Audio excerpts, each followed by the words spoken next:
Raise your hand if you're here, would you? Okay, are we rolling? I guess? All righty. This disc, I'm rolling the wrong way. This was the last bit of information regarding the climate change, etc. I would say that Al Gore is really on the right track, and we're on the wrong track because he is. Now, in 1958, Meier wrote, published, and sent around 25 copies of a letter of 160 specific predictions. Number 6 included the following. In Iraq, a war will be led through the United States of America through their country's president. However, this will be without success, for which reason one of his sons, who will likewise be the USA's head of power, will, in the third millennium, unleash a second war in Iraq, which will ultimately lead to an unbelievable disaster and to torturing as well as to mass murder through U.S. armed forces and the rebellious. Number 23, because of unrestricted prostitution, in about 25 years, an already embryonic, deadly epidemic will develop worldwide that will be named AIDS and will finally cost several hundred million lives. Here we have, in 1958, through the madness of his overpopulation, the human has already detrimentally altered the world and the climate in such a way that a climatic warming becomes apparent that will be carried far into the third millennium and release monstrous natural catastrophes, etc., on environmental damage. 1958. Number 83 in this list. And it will be that the fanatical Islamists' bloody revenge on the distant descendants of the Christians for the earlier crucifixions by the Christians will come into being when they accomplish their deadly and destructive acts through irrepressible terror all over the world. This next one has to do with the threatening thunder that cracks over the earth due to the criminal national powers of the USA when it releases war into the wide world, and Israel's national forces spread just the same terror, murder, death, and corruption as the Palestinians themselves, from whom uncountable suicide bombers will go all over the world, etc. 85, organized murder and terror commandos will live secretly in cities worldwide and plan and carry out deadly attacks. It goes on and on about the environmental and terrorist and war consequences, the overpopulation related. So why are the prophecies being fulfilled? I call this the law of the pendulum. So let's pretend that this is a pendulum. Imagine that you see a pendulum. And what we have here has the word love written on it. Not bad. It goes out and it comes back. Likewise, hate, war, aggression.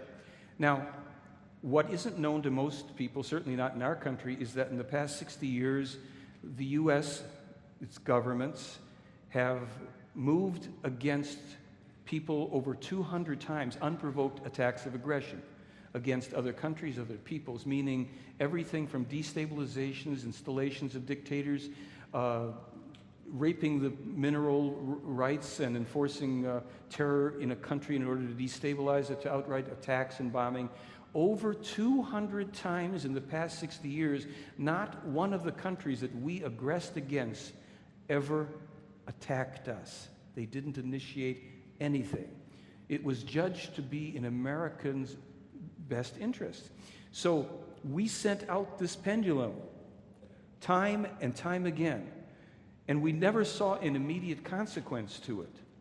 Nonetheless, in the past 60 years, wars, revolutions, uprisings, some fomented with the assistance of our or other secret services and military intelligences have destabilized and upset things in the world, and then we get an attack on our soil, or we get a problem of people maybe who were on that country when this thing went out, now they're hitching a ride back. Hey, that must be a neat place. They took everything we got. This isn't about being anti-American. If you're Russian or Chinese or German or anything else, French, British, and you've done that kind of thing, it's coming back in its own time. Cause and effect. So there is a really beautiful religious saying, right? Do unto others as you would have others do unto you. So if we were truly a country that operated under the best of that Christian or Judeo-Christian tenet, which also has been said as a man or a person sows, thus shall they reap. What goes around, comes around is our kind of current version of it. Cause and effect, do unto others. Well, in this little cosmology with the law of the pendulum, environmentally, politically, socially, religiously, in every way, we're simply getting the dumb law of the universe returning opportunities to us to taste the experience that we sent out or had been sent out in our name. So really, what am I trying to prove? I said this a couple times before. And I'm trying to prove the prophecies in the Meier case wrong. I want to prove the ultimate prophecies that are here. I want to prove them wrong. That's a much better thing to do than to just try to scare people with prophecies and predictions and tell us we're all doomed and look how bad we've been. But remember, we don't want to speak in sweet tones or in the saccharine language of diplomacy or New Age nonsense. When a thing is a thing, we better call it the thing that it is. We're in trouble. And it doesn't take an extraterrestrial or a one-armed farmer or any of us to know that that's the case. So how can we change things? Globally, we need a global approach. Strangely enough, there is a global approach. Now, you probably, again, won't be able to read all this from every position, so let me tell you, there's something that's called the Salome Peace Meditation. And this peace meditation was brought into our awareness maybe 15, 20 some years ago. It is said to be composed of words from the ancient Lyrian language that was spoken on earth 289,000 years ago, then again 13,500. It's speculative, this part, but this is the information and you can think through it. These were descendants of the various extraterrestrials that inhabited this planet for a short period. They claimed that by speaking or thinking, TH, this sentence in unison as a group, certain impulses are released from the stored data banks known as the Akashic records. These records envelop the earth, and every thought and every other impulse generated by any and all of the humans who've ever lived, currently live, or will ever live gets stored in this bank. We've heard about this from other teachings. Now, through the accumulation of stored unconscious impulses within every meditator, and because of the intensity they generate, they're done in conjunction with 3.5 billion extraterrestrials at the same time. This sets forth energy that can help to displace negative force fields and cover them and increasingly neutralize them. A lot of these force fields have been generated because of religion, blood sacrifice, wars, cults, sects, every imaginable thing, and our own ignorant thinking, right? This is a simple means that the Pleiadians say, this is one action that if a greater number of Earth humans would join in doing this once or twice a month, you would make an exponential effect energetically on your planet. So, does this look familiar? This is a symbol. Remember I told you that Meier learned over 3.5 million different symbols. This is a symbol for peace. It's a tree of life, right? The energy goes up. You see the black and white structure in the middle. If you turn that upside down, that's our peace symbol. However, Our peace symbol, according to this information, is a symbol of death. We are marching around for the past 30-odd years and putting bumper stickers and everything else on a symbol of death, the cross of Peter, et cetera, et cetera. There's information you can read about this in detail and determine for yourself whether it makes sense to keep doing this symbol. However, if you turned your peace symbol upside down, this is a typical peace symbol. I've got another one here, a little nicer. This energy, as opposed to this energy, this is the sword down here, the hilt of the sword. This is the tree of life. We're being asked to consider, even just turn our peace symbols right side up. Look at it and see what it evokes in you. Compare it. Don't believe it. Work with it. See if there's something that happens for you. Maybe, maybe not. Now, I'm going to try to activate this without taking this off so you can hear how this is actually pronounced. Let's see. Don't know if it'll work on this. Oops, doesn't seem to want to play. I wanted you to be able to hear the actual pronunciation, so I'll do it for you. Salome Gamnan Ben Urda Ganiber Asala Hesperona. Peace be on earth and among all beings. Now, I got a question for you, and this is free will here. Would you like to partake in an experiment in which I can guarantee you this number of people on earth have never done this before? Pronounce the words? Why not, right? So we'll take a couple minutes. We've got a little bit of time, if you're still awake. And I'll have to kick back to it when it jumps.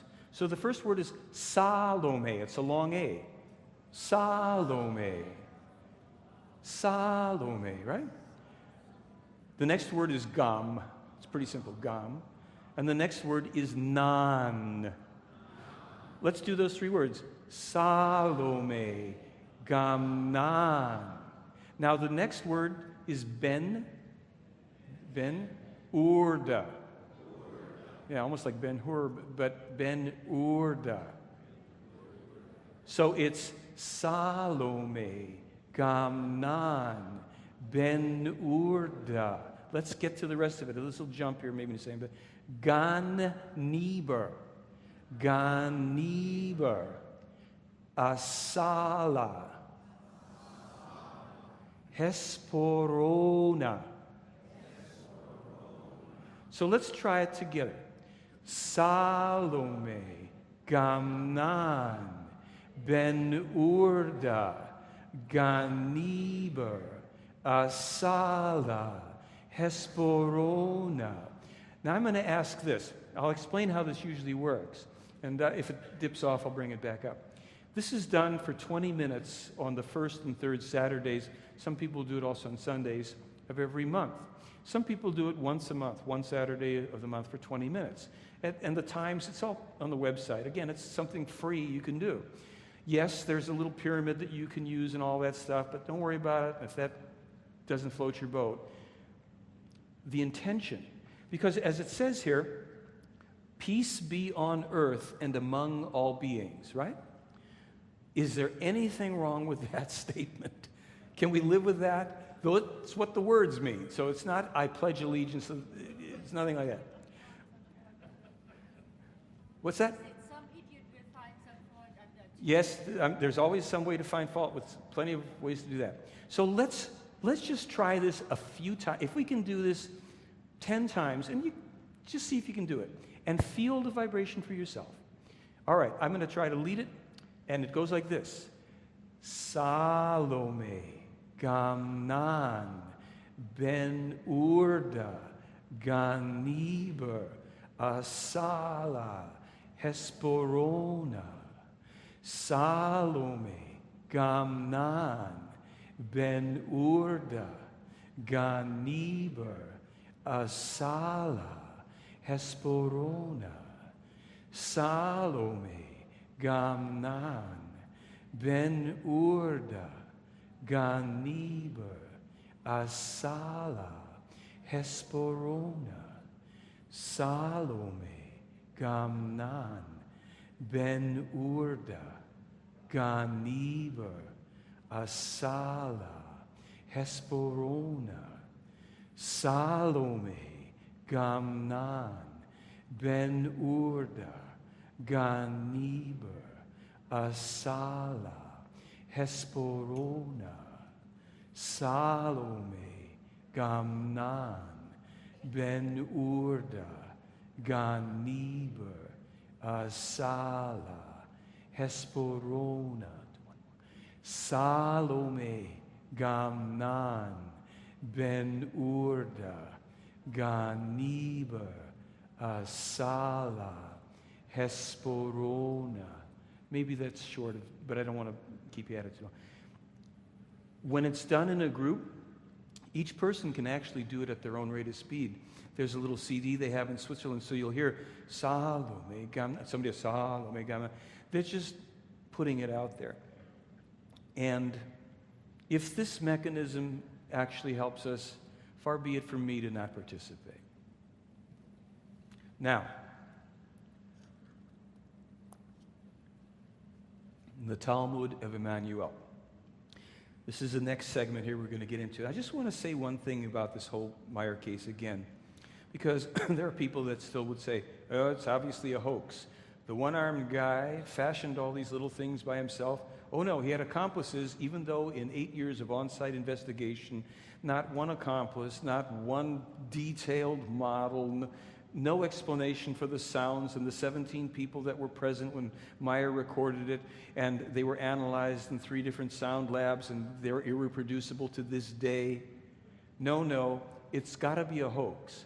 So people should start to ask themselves what their vested interest is in thinking that the case is a hoax, and in swallowing hook, line, and sinker every other approach about so-called extraterrestrial contact that has, in my opinion, no content. This may be troubling content, but it ain't short of content. It's kind of like when you think of Atlantis. Don't you get that sinking feeling? Yeah, okay. All right. The Talmud Emmanuel, with the complete prophecies of Elijah and Jeremiah. So let me explain that we mentioned before Enoch. We have the Enoch or Henoch prophecies available on my website. They're also in the book, And Still They Fly. You can read them. The prophecies of Elijah and Jeremiah that are just being produced in English, for the first time, they are mind-boggling, as is the Talmud Emmanuel. The prophecies of Enoch, Elijah, and Jeremiah have been in the keeping of the Pleiaren ever since they were written or, expressed by the prophets, because most prophets were not their own scribes. They had scribes who wrote things down. They kept them, and they kept them for the reason that they would be expunged from the Bible. They would be altered. Different versions would come out that would be really nice and New Agey and feel good, but they wouldn't be the real deal according to this information.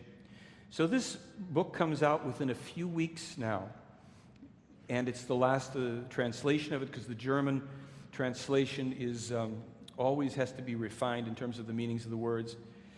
I should point out to you here, this is Meier when he's about 26. This is a man named Issa Rashid and a friend and his daughter. Issa Rashid is a pivotal person in this whole case. He was an ex-Greek Orthodox priest who, along with Meier, co-discovered in 1963 4 animal skin-wrapped, resin-encrusted scrolls, series of scrolls written in Aramaic. Issa Rashid, coincidentally, just happened to not only read Aramaic, but spoke and read German. Meier and he were allegedly led telepathically to this area where there was like a little hillside. There was a small hole that was discernible, and they were being led to this, so they dug it out. They went in with their flashlights, and they found what was a very ancient tomb, stones on the floor of the tomb They dug around, they opened, they pulled stones up and found the scrolls underneath, along with several other artifacts that were, quote unquote, meant for Meier. This was on the outskirts of Jerusalem in an old tomb. We'll start to put the pieces together here if they already aren't very obvious. In 1970, the first translation of about a third of this document was sent to Meier by Issa Rashid.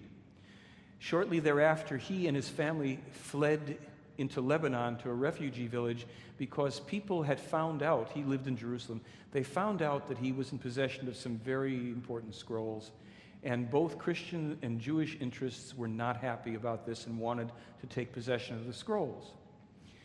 He sequestered these scrolls in a building in which they took refuge in this village, and within about a week's time, the Israelis had come into this village as an attack and leveled that particular village. There actually are newspaper clippings that support the attack of this village. Issa Rashid and his family escaped with their lives. The scrolls were lost, either taken into the possession of the Israelis or burned in the attack. They don't know for sure. Now, they get published by Meier in German in 1978. They attract the attention of a man named James Deardorff, who says, "Aha, another Bible hoax, let me at it." James Deardorff is a retired professor from Oregon State, I think meteorology, comparative religions, various areas in which he had his fields of interest and expertise.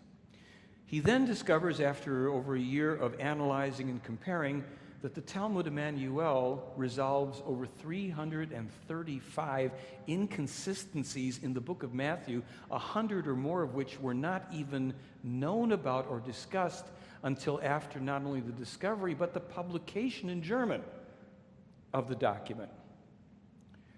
One of the amazing things in here is that he determines that the book of Matthew is a derivation of the Talmud Emmanuel, not the other way around. And that the book of Matthew is written approximately 120 AD, according to some information. This could be wrong. I'm not exactly sure what's agreed on there. But what's very interesting is that Judas Iscariot in the Talmud Emmanuel is not Emmanuel, a.k.a. Jesus' betrayer. He's his trusted scribe and friend. We learn from this, we learned in the Meier material, that Emmanuel was conceived at the behest of the God, the Ishwish of the time, who was not the God of the Old Testament. He was not at that time and in this region Jehovah or Kamagal, but he was another god named Pleos. And the Pleiaren father was indeed a Pleiaren human named Gabriel, as we are familiar with from the New Testament.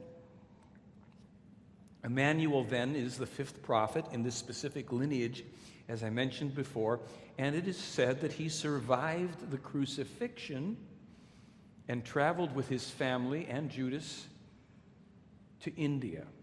He went through other countries on the way, preaching and getting thrown out of those countries as well. The god of the time of his adult life was named Calatan, not Pleos, because Pleos had done his bit for having Emmanuel procreated and then went back to the Pleiades star system where they'd already been living in peace for 40,000 plus years and change, and they were leaving another prophet here to try to get us straight. Good luck. Remember, these are human beings, and there's an axiom that I have, and it goes like this. Wherever and whenever human beings are involved, things can and ultimately will get screwed up. This is no exception.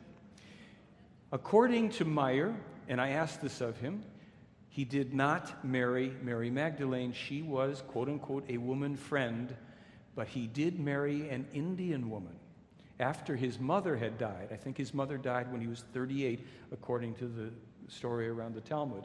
And he and his wife married, procreated numerous descendants, quote unquote, one of whom was a son named Joseph. And after Emmanuel died between 105 and 120, and is buried near Srinagar. His son took the Talmud Emmanuel scrolls, the 4 scrolls, as Emmanuel had dictated to him to do, and went into Jerusalem, where now nobody is going to remember a non-existent son who's not going to say, "Hi, my dad was nailed up here," nothing like that. So he goes to where the tomb is, secures, hides the scrolls, where they are intended to rest for nearly 2,000 years. Now, Emmanuel, in the Talmud, foretells the coming of the next prophet by name, and that he will also be a true prophet whose teachings, like his own, like Emmanuel's own, will be falsified and made into cults and will evolve into a fanatical, dangerous cult. Now, Emmanuel, remember, the Jesus of the Bible is speaking to the Hebrews and Israelites, the scribes, the Pharisees, etc., right? I'm not a Bible scholar, so he's excoriating those people at the time. Those people in the temples, those people in the countryside, wherever he found people who he felt were being heretical and not true to spiritual teaching. And he said to the Israelites of the time, my own distant forefathers, I presume, because you have stolen these lands from the rightful owners, because you have burned and taken that which was not your own and deprived these people of their land, in 5 centuries comes another man, a true prophet too. And he will attract followers as I will under a false name, and his followers will give your descendants no peace until the end of time, unless your distant descendants make a true and just peace with the distant descendants of the rightful owners of these lands. He says that in the future, human beings of the future time are going to build these vehicles that can travel on the earth and on the water and in the skies, that they're going to fight with each other by creating metallic projectiles. They're going to fill them with the deadly cornerstones of life and deadly foul air, atomic, biological, chemical weapons. This was discovered in 63 and published the first time in 78. Okay. Then he mentions that human beings and their lust and greed for power are going to ignite the very oil of the earth and darken the skies, and soot will fall all over. Does anybody remember something like that happening? How about 1990, the Kuwaiti oil fires?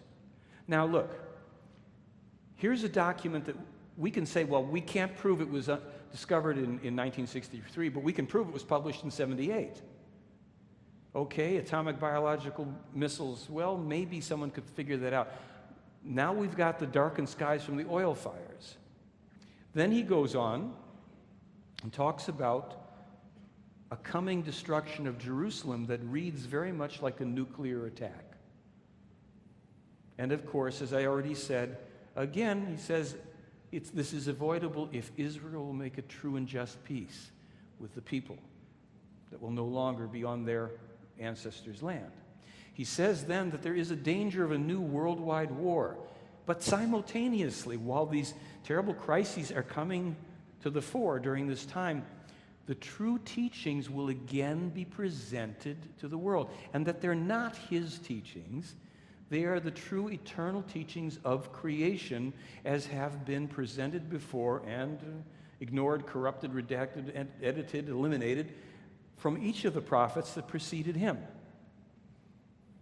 And he says that he will return, or his spirit, a new personality, will come again during that time to announce the celestial sons, meaning the people that would come from the heavens. Yeah? We okay there so far? I mean, that's even kind of hinted at, I think, in the New Testament. He says that the new prophet is going to live in a northern country. He's not going to have as much power over health and illness and all as he, Emmanuel, would have. But the eternal teachings will be revealed anew through this man and spread throughout the world in small groups over time until the truth is known to everyone on earth. But that time is going to take several centuries, up to 700 to 800 years past this time, before we've straightened ourselves out, unless we decide that we would like to get at it a little quicker. Now, in Srinagar, India, at the base of a tomb there, I think it's called Isa's tomb or something like that, are the impressions, the markings of 2 human feet with marks in the center of the feet, somewhere in here, of nails, of a man who had been crucified. And I don't have the exact wording, but I think there's a legend that goes along with this. Here lies a great teacher who was, crucified in his country and came here to teach us something. There's also the tomb of Mary somewhere to be found, the mother of Emmanuel. Now, is this a new religion? Is that what everybody's being set up for? Is that what the Billy Meier case is about? Well, remember, no. Illogical premise, what's in this book is true because the book says it's true. Now, remember I said that the Talmud Emmanuel was destroyed or is no longer in Meier's possession, the original, right? Well, this really irks people. Well, we don't have an original. And I thought about it a lot. And I thought, well, even the Bibles were composed and compiled and all that and edited decades, centuries after the original events may have occurred. There's something brilliant here. If we're trying to get away from this, what's in this book is true, the last thing we need is another precious ancient relic to go, look, it's in the book, so it's got to be true. It's the truth. Billy Meier's telling the truth. The teachings of Emmanuel. Let's worship Emmanuel or Billy or whatever. Big mistake. So I think, and I've always thought this, the Plejaren people, if these are real beings, and you notice I've never said they are real, I've said alleged every time, because I can't prove their existence. I think I can make the best case for it. But if they are existing, and if those are their spaceships, and if they really can travel through space and possibly through time, they allegedly took Meier back to meet Emmanuel. That's pretty mind-blowing. That's in the film. You'll hear about that. If that's true, I hope that indicates that there are a few curves ahead of us on the road, and they might have come to some position to say, well, let's let the thing get crisped. And somebody says, well, there won't be an original left. And somebody else says, great. No more worship of books. We're trying to get people out of the age of beliefs and into the age of knowledge. Let's make sure that they can't lock onto another thing, because we're leaving the age of beliefs for the age of knowledge. Knowledge and wisdom require experience and thinking, not turning our power over to other relics, books, etc. It's an inside job. And you are the authority in your life. So consider and think about this. The Talmud Emmanuel is here and being introduced to help undo the presumed lies of the last 2,000 years. And that's going to hit a lot of people just to hear that. That's going to make some funny stuff. And we have a workshop that you might want to hang out for. Emmanuel, you will be misunderstood and denounced because Earth humans are still ignorant and addicted to delusionary beliefs. They believe that God is creation itself and not the ruler of the celestial sons and these human lineages. Earth people attribute to him the omnipotence of creation and glorify him as creation itself. Maybe they're talking about Caladan at that point. But God is a terrestrial human being like all the celestial sons and the terrestrial humans, except that he is vastly greater in consciousness than they are. Creation, however, is of immeasurably higher standing than God, the Lord over the celestial sons and terrestrial humans, because creation is the immeasurable enigma. Emmanuel, you will also be slandered as God and his only begotten Son, and you too will be equated with the mysterious creation. Do not heed these false teachings, however, because millennia will pass before the people of these human lineages are capable of recognizing the truth, and much human blood will be shed because of you, including your own and that of countless generations. Notwithstanding, fulfill your mission as the King of Wisdom, as the son of Gabriel, the celestial son. The law for your creation was issued in the name of God, so that you may serve as prophet and pioneer of wise knowledge for these human lineages. Fulfill your mission unperturbed by the irrationality and all false teachings of the scribes and Pharisees, and despite the disbelieving people. Hence, following the fulfillment of your mission, centuries and 2 millennia will pass before the truth of the knowledge you brought to the people will be recognized and disseminated by a few humans. Not until the time of space-traveling machines will the truth break through and gradually shake the false teachings that you are the Son of God or creation. And this will be the time when we, celestial sons, begin to reveal ourselves anew to earth humans, when they will have become knowing and will threaten the structure of the heavens with their acquired powers. Now look, here is the alleged original Lord's Prayer. I'll read it to you. It'll be available on this DVD, and it's in the Talmud too. He says, when you pray, you shall call upon the omnipotence of the Spirit and not babble misleading nonsense like the idol worshippers, the ignorant and the selfish, because they think they are heard when they use many words. The creation spirit part of the human has no need for many words. However, humans need the knowledge of how powerful it is. Therefore, pray to the omnipotence of the Spirit in the knowledge that its greatness and power are infinite. If you do not know how to pray directly to the almighty power of the Spirit, make use of something sacred by which you can reach the Spirit. But be never like the ignorant, the hypocrites, the idol worshippers, and the selfish, who worship something sacred in the belief that the omnipotence of the Spirit dwells within it, including in books and texts, etc. Be aware, however, that the almighty power of the Spirit always dwells within you, regardless of your usage of a sacred object or place. Therefore, pray as one who knows. My Spirit, you exist within omnipotence. May your name be holy. May your kingdom incarnate itself within me. May your power unfold itself within me, on earth and in the heavens. Give me today my daily bread, that I may recognize my wrongdoings and the truth. And lead me not into temptation and confusion, but deliver me from error. For yours is the kingdom within me, and the power and the knowledge forever. Amen. When you pray to your Spirit, it will give you what you request. Have trust in this knowledge, and you will receive.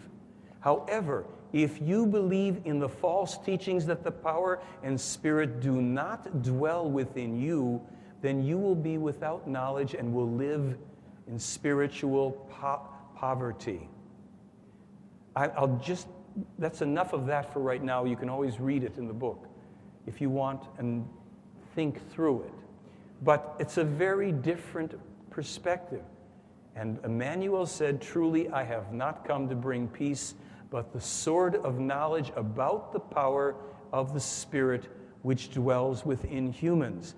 Therefore, while we may be at a UFO and ET conference and everything else, and things are fascinating that appear in the sky or wherever, it is about us.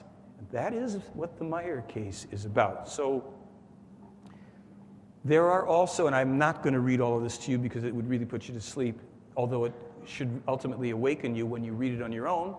But this was from a contact with Semyaze that Meier had early on, the 10th contact, and she starts off, the human bears a spirit that does not die nor sleep during the deepest sleep. Every human has his own spirit, creation, truth, knowledge, imperishable life, etc. That's what all of the prophets, all of them, were trying to bring to us.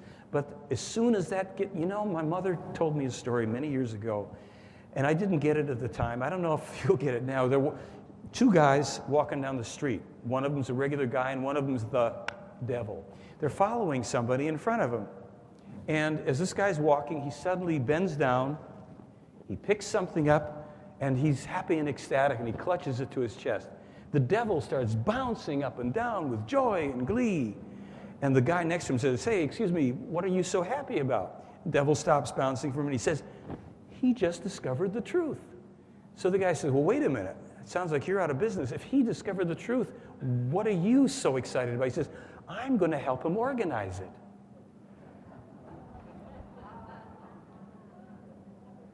So all of this context, this is a beautiful, it goes on for like 200 sentences, and it's probably the most inspirational thing I've ever read because it just keeps on reflecting you back internally to then that which created all things and sustains everything and our connection to it.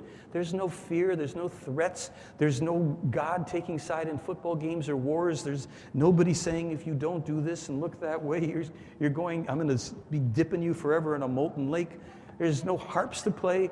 It's like there's another picture. So, as I say, this goes on for some time and it's quite beautiful. The Spirit is the wonder of all wonders, and all power emerges from it. Again, from the Talmud, so it will come true in 2 times 1,000 years when humans have become knowledgeable. My actual unfalsified teachings revealed anew. The new prophet of that distant future will not possess as much strength and power over evil and sickness, but his knowledge will surpass mine, and his revelations about my real teachings will shake the foundations of the entire earth. For in his time, the world will be inundated by my teachings as falsified by the distorters of the scriptures, and it will be living in false religious cults that bring death. It will be a time when wars from space begin to threaten, and many new gods will seek to rule over the earth. Truly, truly, I say to you, the new prophet will be persecuted, not only by a wrong-minded people, as will happen to me, but also by the whole world and by many deluded religious cults which will bring forth many false prophets. Yet before the end of 2 times 1,000 years, the new prophet will reveal my unfalsified teachings to small groups, he says, just as he teaches them. Nevertheless, his path will be very difficult and full of obstacles because he will begin his mission in a peace-loving country in the north, which will be dominated, however, by a strict and false religious cult based upon scriptural distortions of my teachings. Thus I prophesy, and thus it shall be. And this, remember I said, Emmanuel prophesies the destruction of Jerusalem as well. When the land seized by the Israelites is attacked, people shouldn't go back and get things. Pregnant women will suffer. They will construct machines of metal. This is all in the Talmud where you can read this for yourself. Mighty nations, if they say when the war time would come, if we allow that, if at that time mighty nations were not to intervene as once did the celestial sons, to bring a halt to the unrestrained madness and deadly conduct of demented dictators. Can you think of any? Truly, I say to you, I tell you, no human being would survive. He talks about the huge population that time and says this is what the law ordains because people have violated it and will continue to violate it into the distant future. This was the quote where he talks about the makeup of the earth, sky, and air will be disturbed and the land will burn because of the black oil of the earth, ignited by people's craving for power. Now, he says here, the sky will darken and rage for 1,000 days. That didn't turn out to be true, or they're going to do it again, I hope not. But this is, 2,000 years in advance, you get it off. You hit the big ones, but you miss the duration. I don't know. Figure it out for yourself. And as he says, creation alone stands far above all humankind, and it alone deserves honor and praise, just as it renders honor and praise to the absolute power above it. Emmanuel in his time is saying, we live in a universe, a creation, and there are creations above and beyond it. This is evolution. And yet, if you look at the Meier case, they debunk Darwinian evolution. That's another story. We have that on the website. And that people must not put God, the terrestrial ruler, above the creation. Since I will certainly return at that time, I will let them recognize me. This is as the law and destiny ordain it, and so it shall be. But remember, this is the most important slide within the context of the Meier case and what we're leading to here. No deification, no worship, no exaltation, no adoration, a little respect for a job that's very thankless. For as lightning flashes and illuminates from start to finish, so will be my coming in the future, when I will bring the teachings anew and announce the legions of the celestial sons. At that time I will have a renewed life and will again be accused of deception and blasphemy across the entire world, until the teachings of truth will bring about insight, change in the people. And this time the prophet will type his own teachings, and he will ride with the celestial sons and will take photographs from inside one of the craft, of the other craft, outside, to fulfill that part of the prophecy. And then he will type the prophecies and the teachings for this time himself, after losing his arm in a bus accident that he was warned about 10 years in advance. And we will bring you, by the summer of this year, a fairly complete new film that we want you to see a little bit of now.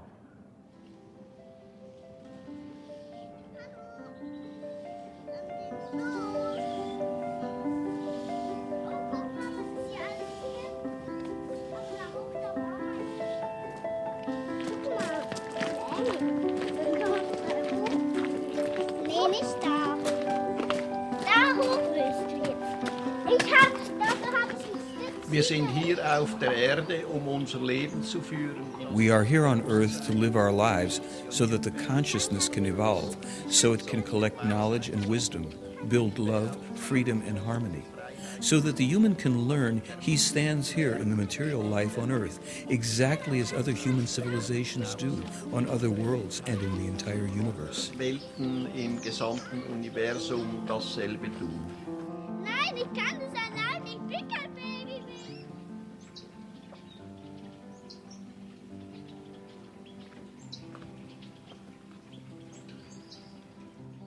Mein Name ist Eduard Albert Meier. My name is Edward Albert Meier, but around the world I'm simply known as Billy. I received this name when I was in Tehran on my journeys. Since then, this name has remained with me. Und seither ist mir dieser Name geblieben.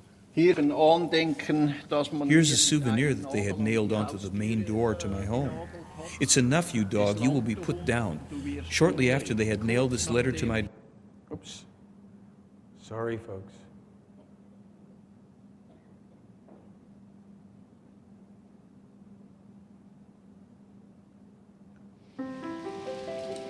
I'll talk over this to that point. I'm afraid the thing dims automatically. This is an entire documentary on the life of Meier, people who know him, around him. It's not going to be just a love affair. We have interviews with religious leaders and skeptics and people who oppose the ideas that are promulgated in the case. We have the controversy of Meier's wife. Many people know that she is a detractor of the case. We now. are here on earth to live We our have lives film of her so that the in the 1970s endorsing and talking about her own sightings. So allow me just to talk about this for a second, and we'll come back to it. So I want you to just see this little bit of the beginning and know that this is going to be nearly 2 hours on the Meier case and all the information that we can put in it. im gesamten Universum dasselbe tun. Nein, ich kann das allein, ich bin kein Baby mehr.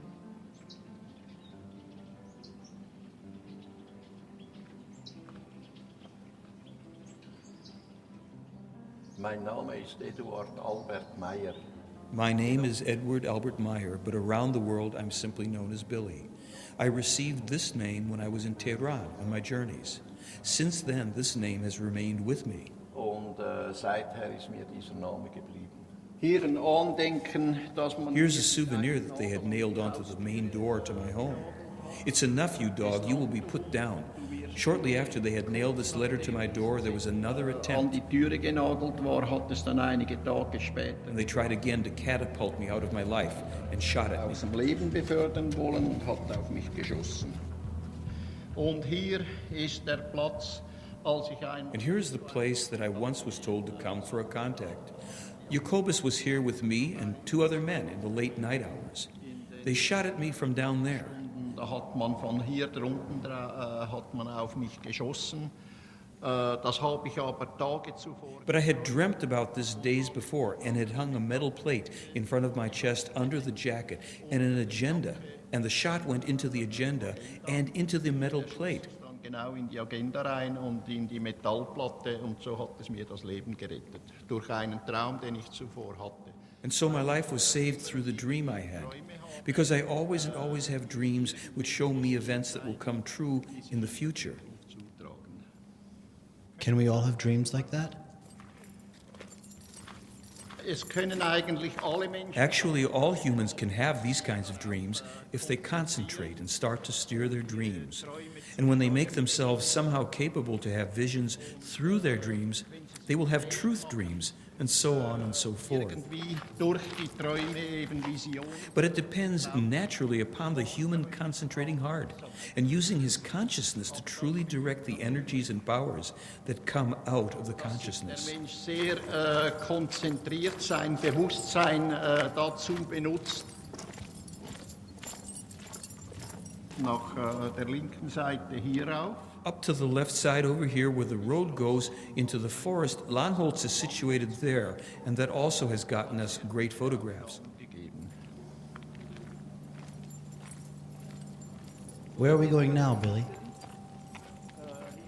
Down there to the lower Satellek, where we are able to make photographs of Semjase's beamship. Hier machen konnten mit dem Strahlschiff von Semjase.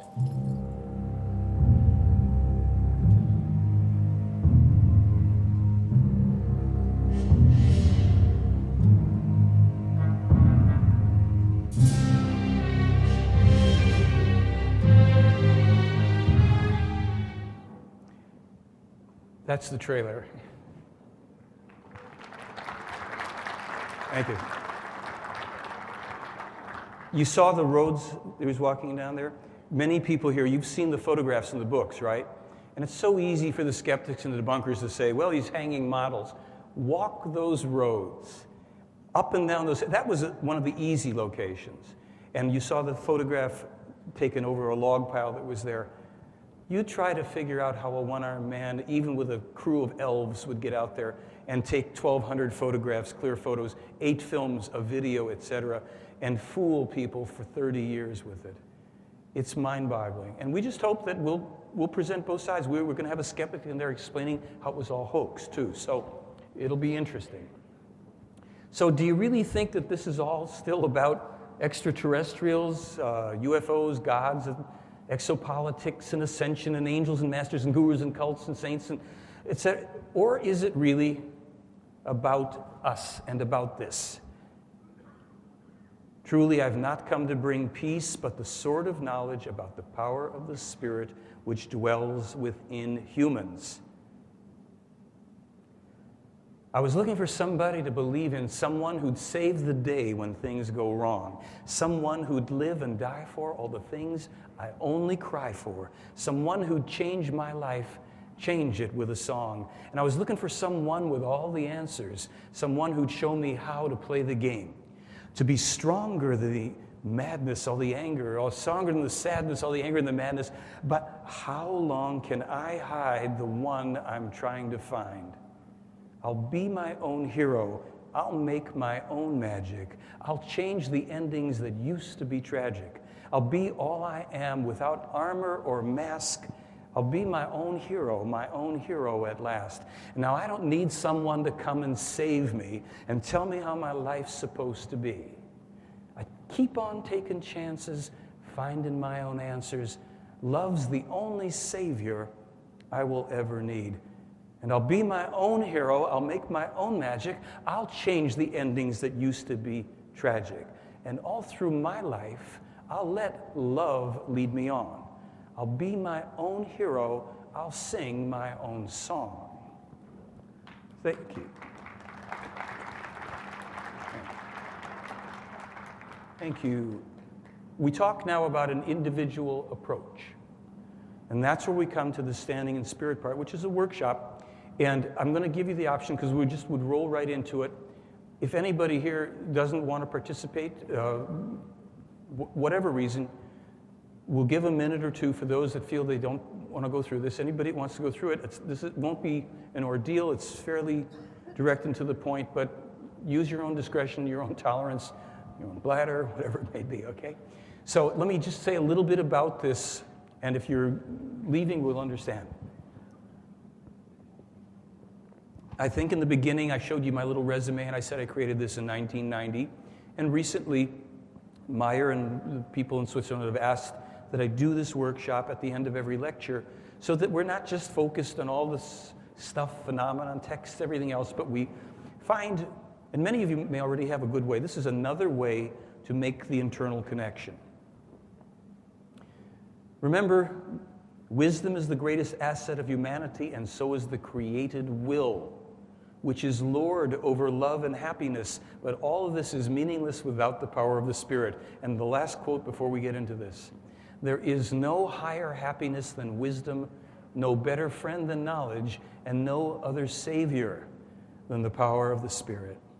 So I'm not really big on affirmations, and naturally, shortly after I'd come up with this process, woke up in the middle of the night and had to write this thing out. I've revised it a little, but what the heck. By the love, power, wisdom, force, and will of my consciousness, I disconnect, complete, forgive, and release these limiting patterns, influences, behaviors, and beliefs. I remove and replace them with the positive, loving qualities of my own consciousness and spirit. Now, what I should say is this. That's our operating principle. That's our context. That is not to say that what we're going to do is say affirmations over things inside of us that are not true, which is why I don't particularly like affirmations per se. What we're going to do, those of us that participate, and this is a silent, basic, personal participation, we're going to, if you agree, let the operating principle be as such, that it is our consciousness and the qualities, the positive and loving qualities of our own consciousness and spirit that will guide us, and we will then recognize that only that which we are ready to receive and perceive from within ourselves, brought to us by our own higher level of inner awareness. No angels, no guides, gods, facilitators. I'm just kind of here to make noises so you go through some steps. But it is your inner awareness that is your guide. Neutral positive thinking is a teaching of the Pleyar and Meier material. And it means that we first have to discover what is, whether we like it or not. I sometimes say that a negative aspect of America, not a positive one, there are positive ones, is our allergic reaction to things we don't like, what we don't want to hear about, we don't like that they exist, they inconvenience us. In our personal lives, we have the opportunity to mature our perceptions beyond like and dislike and let what we don't like or what's uncomfortable to us present itself with our inner consciousness being our own guide, that we may then accept the reality of that non-preferred state and process it and come to remove and replace with the positive, loving qualities of consciousness and spirit. So the way this works is, and we'll go through it in a moment, I'm just kind of giving you the ground rules. We first identify an inner conflict, a dissonance, something we want to change, a fear, whatever. We take a look within, we sense it, we feel it, we get the images, the thoughts, the emotions and feelings, and we locate them. We get a sense of where they reside in us, because our emotional content usually, and mental content also has location. And a lot of this is familiar to people if you meditate or have done some other processes. What we're going to do is we're going to observe, and breath by breath, we're going to receive what is, and we're going to allow consciousness to take it and to let it go. We're going to not struggle against it. We're not going to want to defend or negotiate or judge against ourselves, but we probably will at some point or other. So when we notice that, that's the thing we're working on. Are you understanding this so far, or is it too mental? A little of each? You getting it? Okay. So if I have something that I'm upset about, and this is how this thing came about for me. I had a relationship that went south, and really bad, way south. And I had a big knot in my stomach about it, and I was doing some standing qigong and suddenly the voice popped in my head and said, ask your spirit to show you the core of the pattern. And I said, okay, yeah, whatever. And suddenly I'm reliving my childhood with my father. It had nothing to do with my mother or another girlfriend. And I'm in this big emotional discomfort while I'd become fairly still just standing there. But also, I was observing and feeling at the same time. And bombs were going off, and I was seeing red. I really understood that idea. And I was inside just on fire about all this. And this was going on, and I was receiving it and looking at it, and some of it I was seeming to analyze, other parts were just coming and going, and then suddenly it was gone. And I thought, well, what difference did that make? And this little voice pops back in and says, think about your father again. And I went, yeah, that was my old man. What's the big... I went, wait a minute. Where's the knot? And then think about her. I went, yeah, nice girl. What's the problem here? And I went, wow, what is this? So every day for 2 weeks I came back to class and I would pick on myself. I'd find something to stimulate my internal grief about. And just do this process of following it and breathing with it and observing and not trying to overly analyze, but analysis can be a part of it. Anyhow, my point here is this, that we're going to focus not on yogic breathing or anything special. We're just not going to hold our breath. We're going to let what comes up be there, and we're going to, when the breath comes in, we receive it. When the breath goes out, we release that breath in that moment. It may change, it may not change, it may dissipate, etc. You're going to be your own workshop for this. I'm just going through the drill here. So the experience is within you, and this isn't about screaming and crying and doing primal therapy. It's really about awareness and how the consciousness brings us that which we're ready to experience at any time that we will still ourselves enough. Now, let me just see what our next slide is here. Okay. So what I'm going to say to you, and don't worry about the slide part of it, we'll just do this at this point. So just make yourself as reasonably comfortable as you can. Basically uncross yourself if you are comfortable sitting 2 feet on the floor, and you can have your hands in your lap. Just don't do any of this stuff because it's a little restricting. And what you're going to do in a moment, and this is my last part of talking it through, is you're going to find something that you'd like to work on in the privacy of your own consciousness that you don't have to tell me or any other person about, even though I'm going to talk to you about some stuff. So we're going to take about a minute. As I'm talking to you, just find some issue. You can close your eyes for this. You can leave them open, whatever you're comfortable with. Something that's issue for you. And if it's the first thing that comes up, take it, because maybe it'll be something you can work with here in this process. And just find something. And if you have nothing at all that bothers you, congratulations. Make something up. I don't know. Okay. We've already agreed, and you can keep your eyes open or closed here. You can actually ignore me if you want. I'm going to try to just lead you along. We've agreed that our inner wisdom is the guide. I'm going to ask you to put your attention on this original situation, this issue, this thing right now that you want to get in touch with to improve in some way. I want you to know that your consciousness is going to do the work, and you have to simply be attentive. Observe yourself. Be patient and forgiving with yourself, and we're not worried about perfection. We're just doing a little piece of work. I want you to focus on the part of your body, your entire body and being, where your attention may be drawn related to this situation, this issue.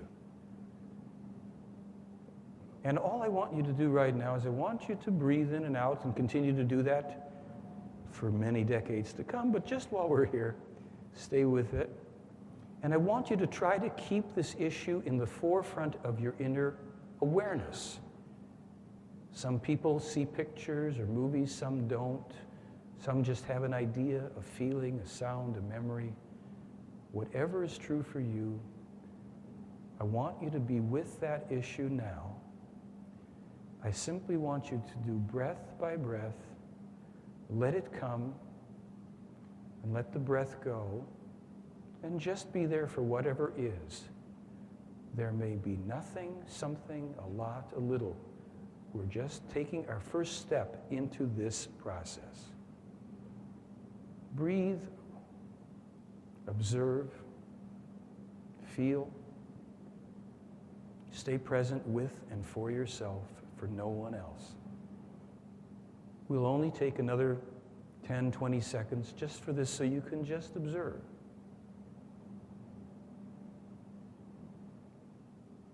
Follow, breathe.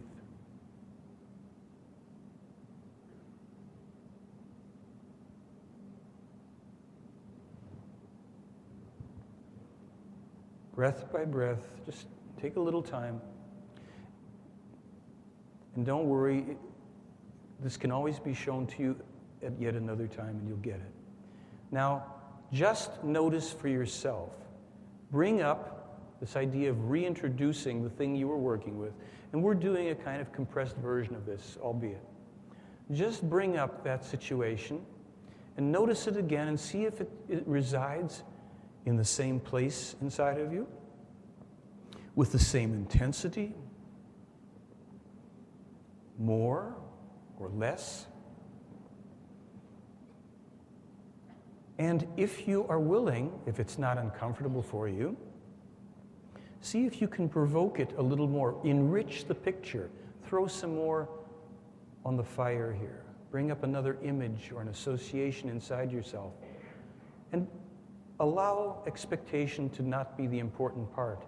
Allow your willingness to receive yourself, breath by breath.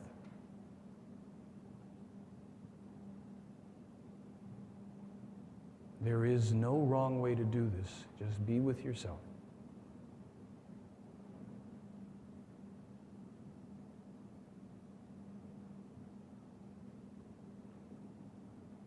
And just spend a few more seconds. We're going to do that again. And we'll talk about some other parts of this. And I'm not meaning to rush it, but out of respect for the willingness to stay this long, we're introducing this, and I can answer questions about it later. Now I'm going to ask you to just kind of come to and open your eyes and assess for yourself in this only couple minutes, truly, that we did this, and there are ways to work with it longer. Just assess for yourself your own experience, which I'm not trying to put any limits or size on. How did you feel about being perhaps uncomfortable? Yeah, how did you feel about being uncomfortable? Did you resist, deny, judge, get impatient? Were you able to stay focused? Did something change? Did you get an insight? Did you get the sense that you are capable, through an internal richness, a capacity that may not have yet been fully tapped, to develop and to grow and to connect in ways that maybe have not been that which we've been taught externally? Again, this is a couple short minutes here. Here's how you can know when this method or any other method that you work with for your own personal growth actually works for you. This is one of the tests. In a longer session, like when I would do groups of people or do individual sessions for up to a half hour or whatever, sometimes you get these wonderful, great ahas, and we finally clear this thing, and I don't feel it in my body. I said, great, great, great, wonderful. Now, here's how you're going to know if it really made a difference. This situation, this memory, this incident, this external or internal, will arise or come again into your life. You can almost guarantee it, right? That we don't fully eliminate and totally rid ourselves of every issue in our lives and every trauma. But what we do is we develop through, this is like pulling the curtain away. The more you do this kind of approach, you pull the curtain away on the Wizard of Oz. Because, and this was from my own discovery, the wizard has run us for a long time with whatever these internal issues are. It goes boo, and we go into habitual. We shut down, we react habitually. That's what neurotic behavior is. The same response to stimuli, to things that have no relation to our original traumas. And we're not going to get into a big psychological discovery or discussion.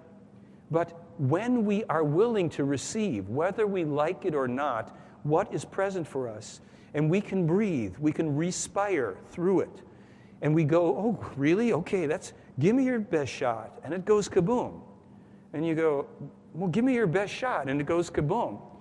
We get at a certain point, and it may or may not happen after 3 minutes of introducing the idea, that is it, folks. That energy that puts us into our contraction, our fear, our shutdown, or whatever, that is all it takes to do it, because it's all it ever needed to take from the earliest point of our life, and we would cooperate and habitually go shut down in fear, whatever. When we are face to face with that wizard and we've pulled the curtain aside and it's going boo, at first it hurts. It makes us uncomfortable. We want to run and deny and judge and get away from it. And so we come back knowing that our inner wisdom is not going to give us anything we cannot handle. We go back. We say, okay, well, give me the best shot. And after a while, that knot, that mass, that congealed thing, whatever you saw or felt or sensed, starts to dissipate as it does in any dream when you focus on it.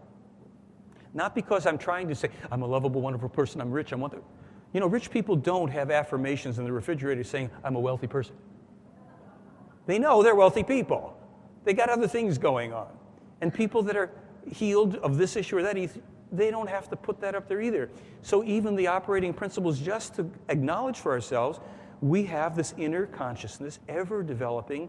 It is the miracle, the wisdom within, the spirit, the way it feeds our consciousness, all this stuff that we can learn about. And so if we will be curious like kids, you know, when children get curious about stuff, they're not in fear. There's that, isn't it a biblical saying, perfect love casteth out all fear? So love is understanding too. It is not necessarily to believe or to act or feel. It's to understand, to receive, to support that which is the best thing. When we do it for others, we love others. When we do it for ourselves, we're truly loving ourselves. So this is not about you have to follow anybody. The gift is to be reminded that you can trust your inner wisdom. When you have something, and no matter how long standing, you will not be overwhelmed. When you ask your own inner wisdom, your consciousness, if you want, your spirit, to guide and give you that which you're ready to receive and perceive. And sometimes, you know what? You get nothing. And sometimes nothing changes. And sometimes there are ahas. There can be all sorts of stuff, and I'm not going to make suggestions to you so that this is not a hypnosis session. This is for you to find out.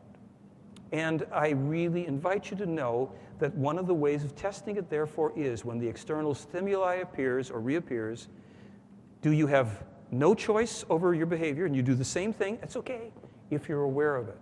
And I've been there, and I still go there sometimes with certain issues. Something stimulates it, and I'm back in my jive, but I know I'm doing it.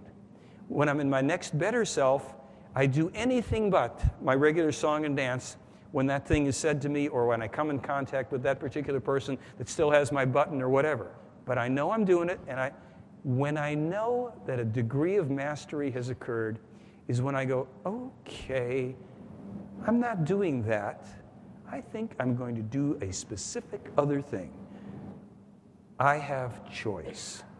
And this is the difference between being in fear of external authorities and gods and priests that are going to tell us things, and knowing from within, we choose. We are the authority in life. And this is not, and I'm not trying to negate it, it's not the easiest thing for most people in this world at this time. Some people, yes, it's easy for. And it's not always easy for me. So the key to conscious and deliberate progress is the observation of our thoughts 24 hours a day.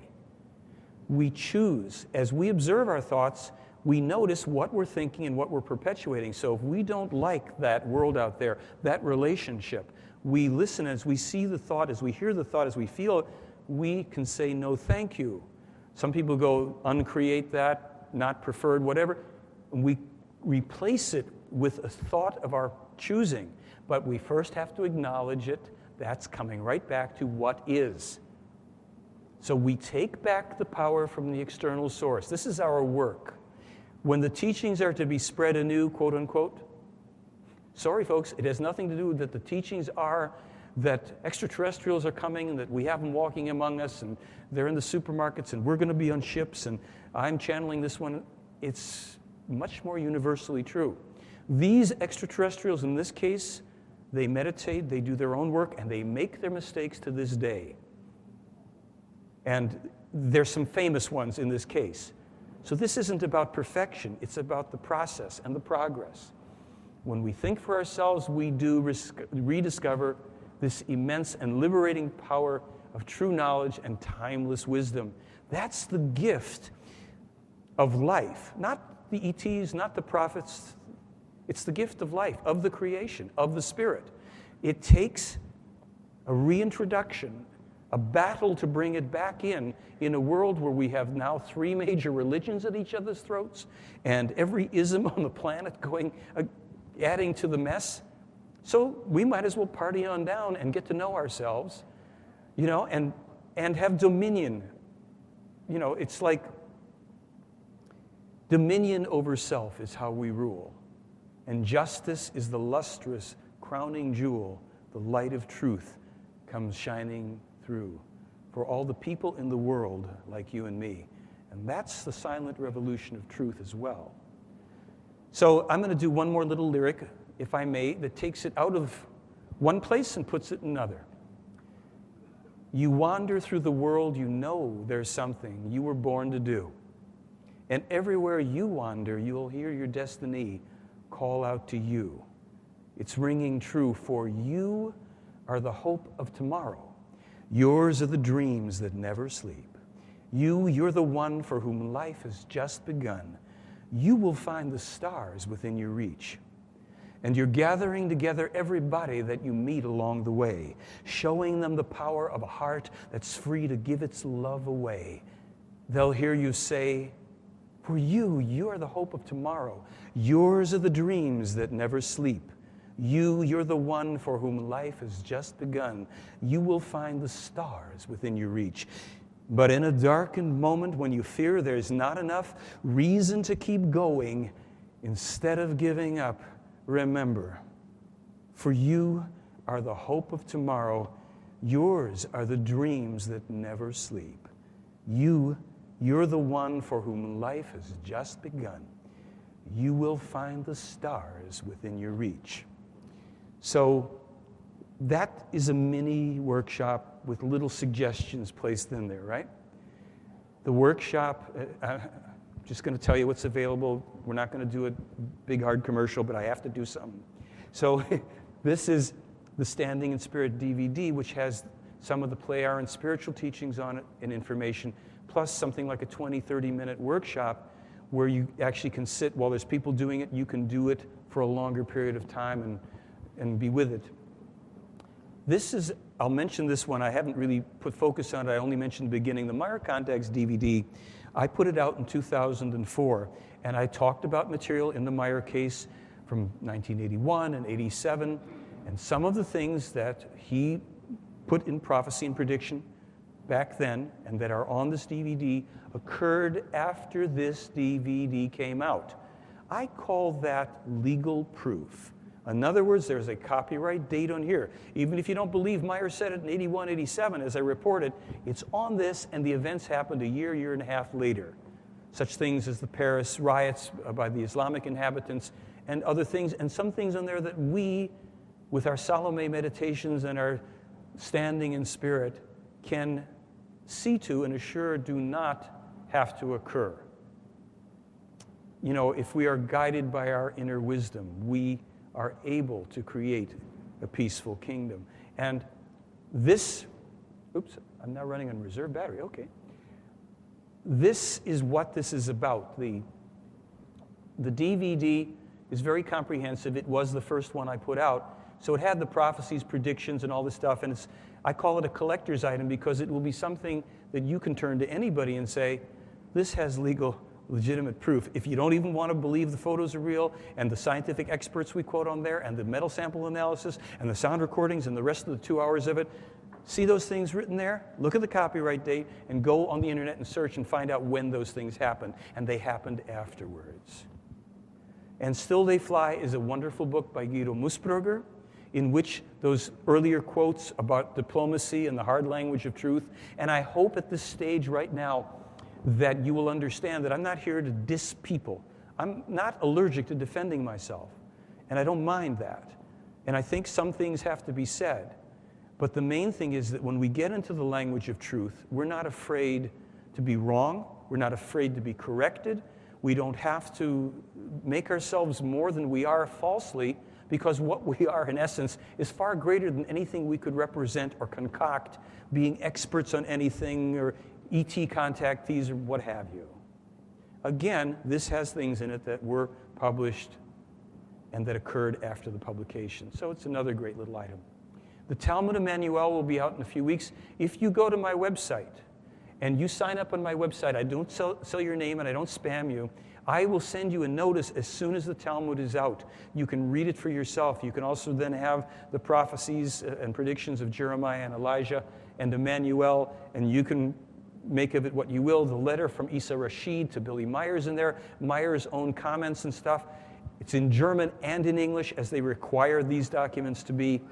That is the ball of wax up until now, the Meier update as of 2007. And some other components. The film will be out. We can't give you the exact date, but summer of 2007 is what we're saying. And if you like that little trailer, this will have a certain romantic and poetic quality to it, but we're putting the stuff out there for everybody to evaluate on their own. And so the only thing I can say at this point is I thank you very much for participating, for observing, sitting through it, and all the rest of it. And we'll be, if anybody wants the DVD or anything like that, we're in that room for a little bit until we have a meeting we have to go to, but we're in the main room over there. And feel free to find my associate Leon and me over there in a few minutes, okay? Thanks. Thank you.